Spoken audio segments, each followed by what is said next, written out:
Kaya mula nang nagsimula ang administrasyon, ito ang tinutukan natin, kasama ng edukasyon at pagsugpo sa kahirapan. Sa loob ng 3 taon, pinarami natin ang mga pampublikong ospital at specialty center. Nariyan na rin ang 53 bukas center sa 32 lalawigan sa bansa. May libreng check-up, x-ray, lab test at iba pa. Ito ay para sa agarang serbisyong outpatient na hindi na kailangan magpa-confine pa sa ospital. Asahan ninyo, marami pa ang ating bubuksan na bukas.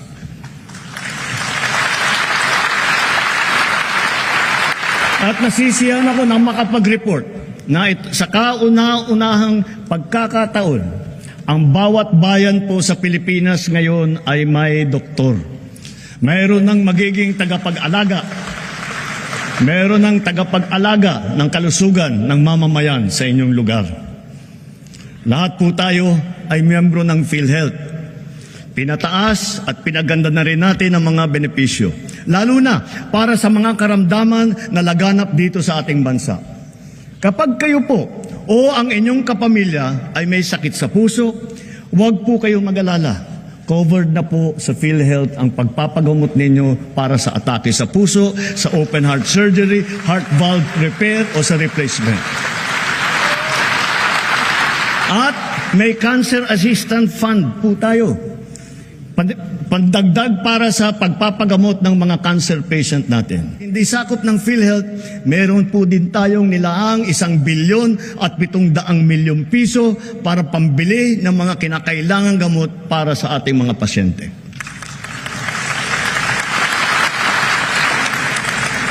Sa mga nagdadialysis, ang mga session ninyo na 3 beses sa 1 linggo, libre na sa buong taon.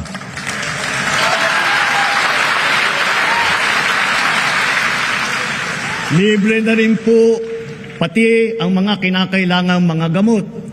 Kung kakailanganin man ng kidney transplant, inakyat na natin ang limit hanggang 2,100,000 piso mula sa dating 600,000 piso.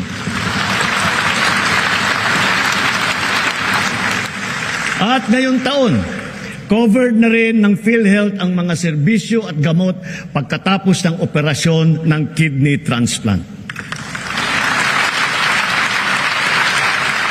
Kung kailangan talaga na magpa-transplant, huwag po kayong matakot sa gastos dahil sagot na ng PhilHealth. At kung magkakasakit na malubhang dengue ang inyong anak, itinaas po natin sa 47,000 piso ang sagot ng PhilHealth.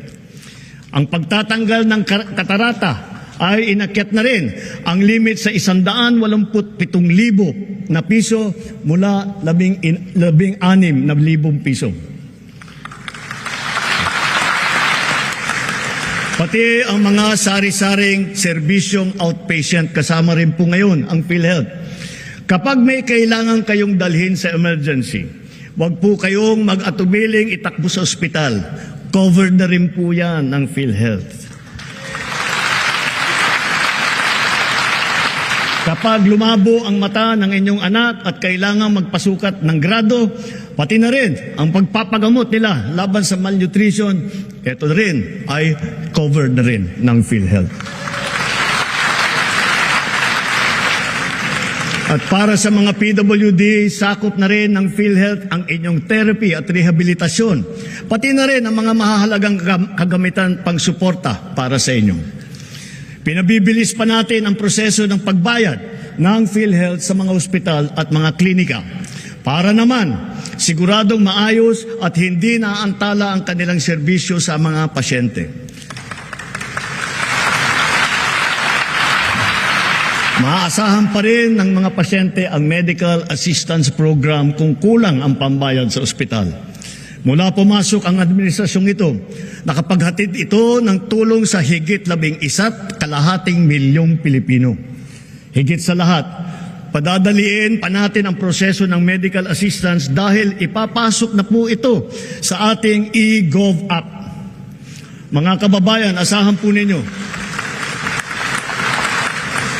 Asahan po ninyo, ginagawa nating lahat para matulungan kayo na pagpapagaling at lumakas. Ngunit batid natin ang mga realidad sa mga pampublikong ospital. Kanya-kanya ang bili ng medical supply.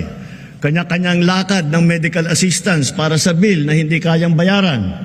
Kaya sa lahat ng aking binanggit na mga haligi na itaguyod na natin, ang bahaging sasagutin ng PhilHealth, ang sari-saring pondo na pamahalaan para sa medical assistance kagaya ng MAIP, PCSO at PAGCOR, at ang karagdagang pondo na ibibigay pa natin sa mga DOH hospital, areglado na ang lahat sa ospital pa lang. Wala nang kailangang pampuntahan o lapitan pa. Ito po, itinuloy na po natin ang zero balance billing. Libre po.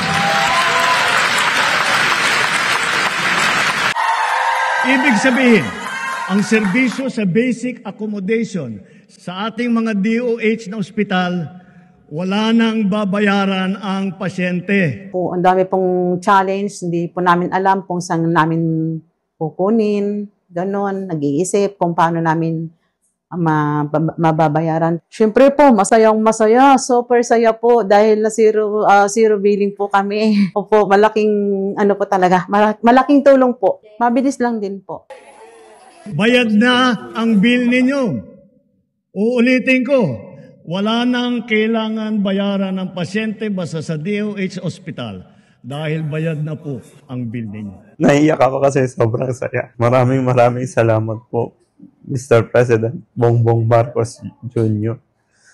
Hindi kami nagkamali ng taong ihinalal. Ito po, itinuloy na po natin ang zero balance billing. Libre po.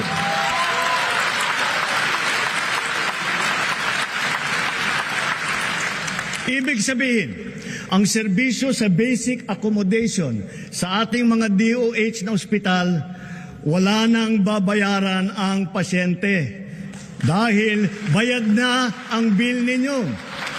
Uulitin ko, wala nang kailangan bayaran ng pasyente basta sa DOH Hospital dahil bayad na po ang bill ninyo.